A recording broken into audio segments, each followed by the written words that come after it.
Waalaikumsalam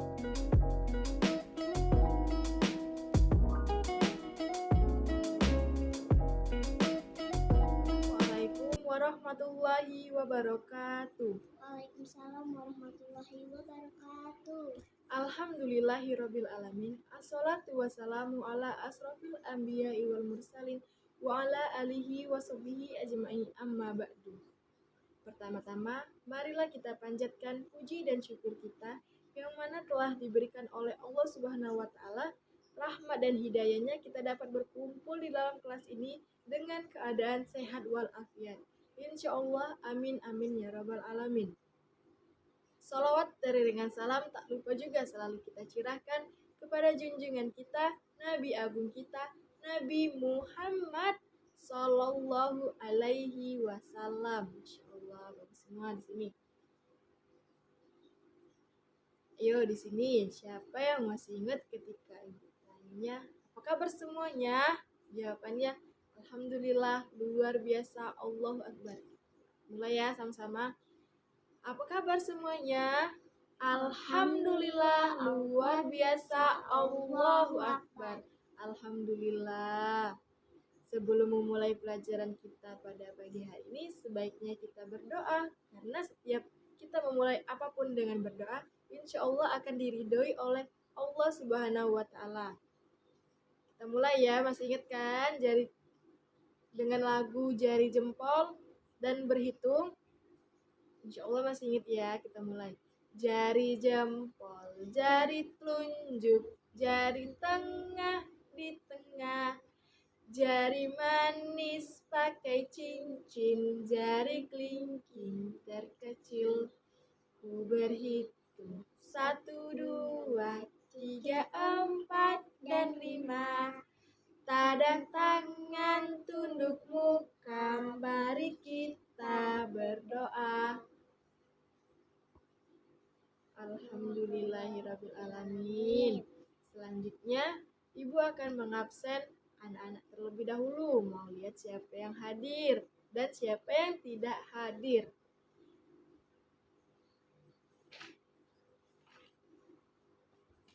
Anggun, Saya.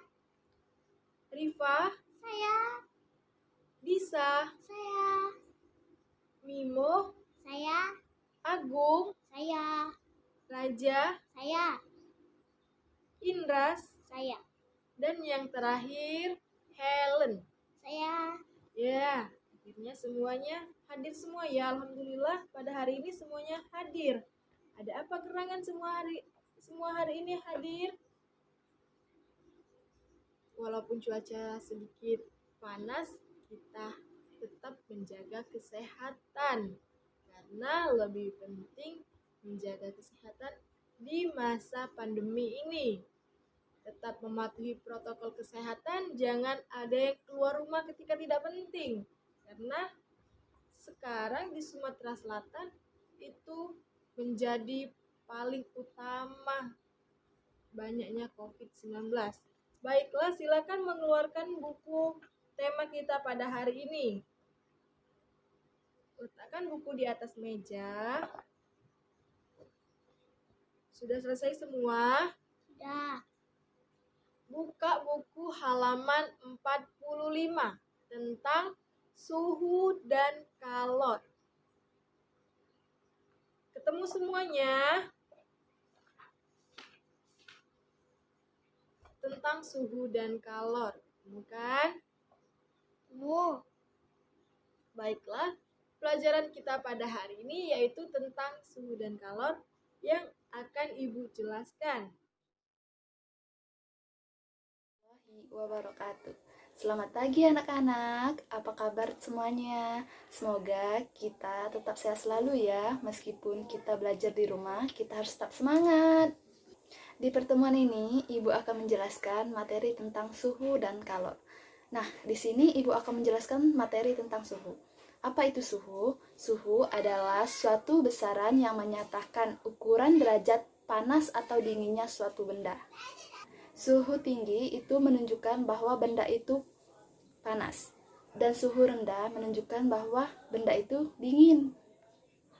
Untuk mengetahui dengan pastinya suhu itu panas ataupun dingin, pada suatu benda kita memerlukan suatu besaran yang dapat diukur dengan alat ukur. Nah, alat ukur untuk mengukur suatu suhu yaitu adalah termometer. Contohnya seperti ini. Nah, contoh termometer ini kurang lebih seperti ini. Ada jenis-jenis termometer yang lainnya.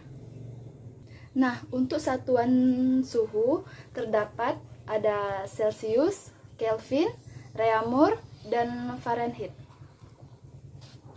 Mungkin itu saja yang dapat Ibu jelaskan dari materi suhu. Baiklah, perkenalkan nama Ibu Monica Amelia Putri. Ibu akan menjelaskan tentang materi kalor, yang mana materi suhu telah dijelaskan oleh Ibu Widya. Apa itu kalor? Kalor didefinisikan sebagai sebuah bentuk energi yang mengalir karena adanya perbedaan suhu. Kalor ini mengalir dari suhu yang tinggi menuju suhu yang lebih rendah. Kalor juga dapat mengubah wujud benda. Dan perlu anak-anak ketahui bahwa kalor ini tidak dapat langsung diukur, melainkan harus dihitung terlebih dahulu. Karena kalor dipengaruhi oleh jenis benda, massa benda, wujud benda, dan bahkan perubahan suhu benda. Sebagai contoh, benda yang membeku karena melepaskan kalor, dan benda yang mencair karena menerima kalor. Baiklah, itu saja penjelasan dari Ibu.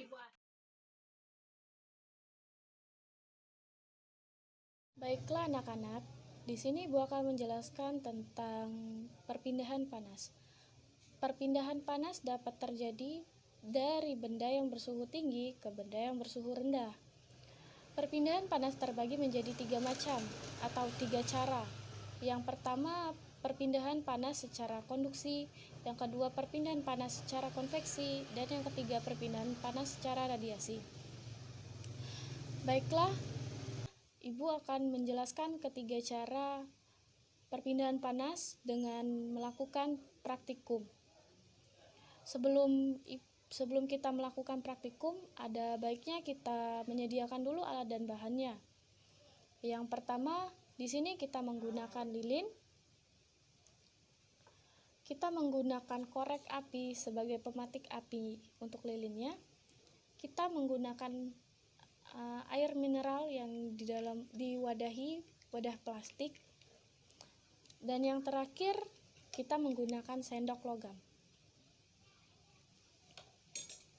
Perpindahan panas secara konduksi. Perpindahan panas secara konduksi merupakan perpindahan panas dengan melalui zat perantara. Contohnya, mari kita lakukan kegiatan praktikum 1 berikut ini. Kita nyalakan lilin dengan korek api. Kemudian kita dekatkan sendok logam di atas apinya. Lakukan kegiatan ini selama beberapa saat. Setelah sendok logamnya kita diamkan di atas api untuk beberapa saat, apa yang terjadi anak-anak? Ya, sendok logamnya akan menjadi panas, akan berubah perlahan menjadi panas. Itu dikarenakan perpindahan zat dari sumber panas, yaitu api lilin, ke bagian sendok logam. Hal ini dinamakan perpindahan panas secara konduksi. Kesimpulannya, sendok akan menjadi panas karena adanya perpindahan panas dari sumber panas atau dari api ke sendok.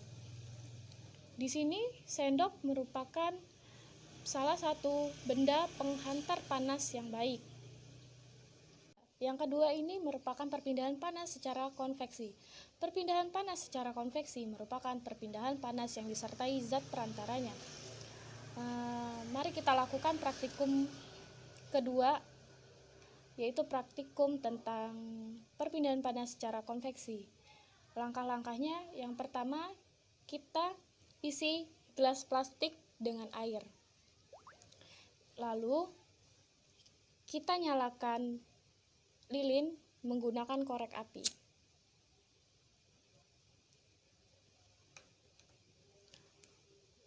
Kemudian kita dekatkan cangkir gelas plastik yang berisi air di atas api.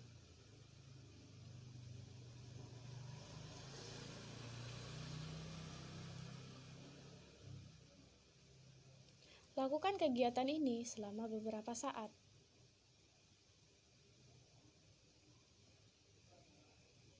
Kesimpulannya adalah kalor dihantarkan oleh permukaan gelas ke air, yang dimana kalor ini dimanfaatkan untuk memanaskan air.